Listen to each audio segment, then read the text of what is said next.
ഗാസയെ ഇളക്കിമറിച്ച് Israel സേന. Hamas തീവ്രവാദികളുടെ ഉന്നത നേതാക്കളെ അടക്കം വധിച്ചു.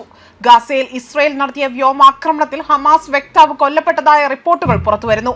ഹമാസിന്റെ സായുധ വിഭാഗത്തിന്റെ വക്താവായ അബു ഒവൈദയെ വധിച്ചതായിട്ടാണ് ഇപ്പോൾ ഹമാസ് തന്നെ സ്ഥിരീകരണം നടത്തിയതായ വാർത്തകൾ പുറത്തുവരുന്നത്.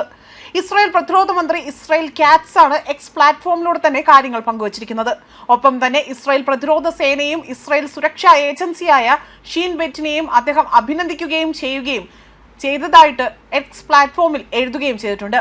കഴിഞ്ഞ ദിവസം ഗാസയിലെ നാസർ ആശുപത്രിക്ക് നേരെ വലിയ ആക്രമണം നടത്തുകയും കുറെ അധികം മാധ്യമ പ്രവർത്തകരടക്കം കൊല്ലപ്പെടുകയും ചെയ്തത് വാർത്തകൾ പുറത്തു വന്നിരുന്നു. അതിന് പിന്നാലെയാണ് ഇപ്പോൾ ഹമാസ് വക്താക്കളെ ഇസ്രായേൽ സേന കണ്ണും പൂട്ടി വധിച്ചിരിക്കുന്നത്. ഗാസ സിറ്റിയിൽ നടത്തിയ ആക്രമണത്തിൽ ഹമാസ് വക്താവ് കൊല്ലപ്പെട്ടെന്ന് ഇസ്രായേൽ വിശദീകരിക്കുമ്പോഴും ഓപ്പറേഷന്റെ അതിന്റെ സമയമോ അല്ലെങ്കിൽ സ്ഥലമോ വിശദീകരിക്കാൻ പ്രതിരോധ മന്ത്രി തയ്യാറായിട്ടില്ല എന്നതും മറ്റൊരു ശ്രദ്ധേയമായ കാര്യമാണ്.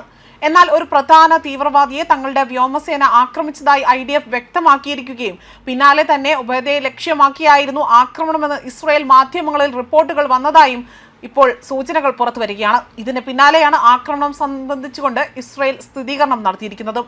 എന്നാൽ അബു ഒവൈദയെ വധിച്ചെന്ന വാർത്തകൾ ഹമാസ് സ്ഥിരീകരണം നടത്തിയിട്ടില്ല എന്നാണ് പിന്നീട് വന്ന വാർത്ത. ജില്ലയിലെ ഒരു റെസിഡൻഷ്യൽ കെട്ടിടത്തിന് നേരെയുള്ള ഇസ്രായേൽ ആക്രമണത്തിൽ നിരവധി സാധാരണക്കാർ കൊല്ലപ്പെടുകയും പരിക്കേൽക്കുകയും ചെയ്തു എന്നതായിരുന്നു ഹമാസിന്റെ പ്രതികരണം.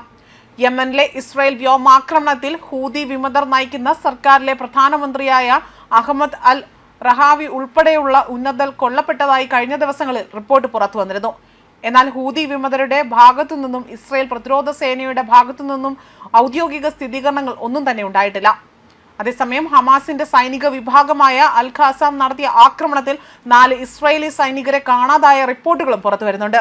ഗാസ സിറ്റിയിലെ സൈദൂണിൽ വെച്ച് തന്നെ ഇസ്രായേലിന് നേരെ ഉണ്ടായ ആക്രമണത്തിലാണ് 4 പേരെ കാണാതായതായും നിരവധി പേർ കൊല്ലപ്പെട്ടതായും ചെയ്തതായി ഇസ്രായേൽ മാധ്യമങ്ങൾ റിപ്പോർട്ട് ചെയ്തിരിക്കുന്നത്.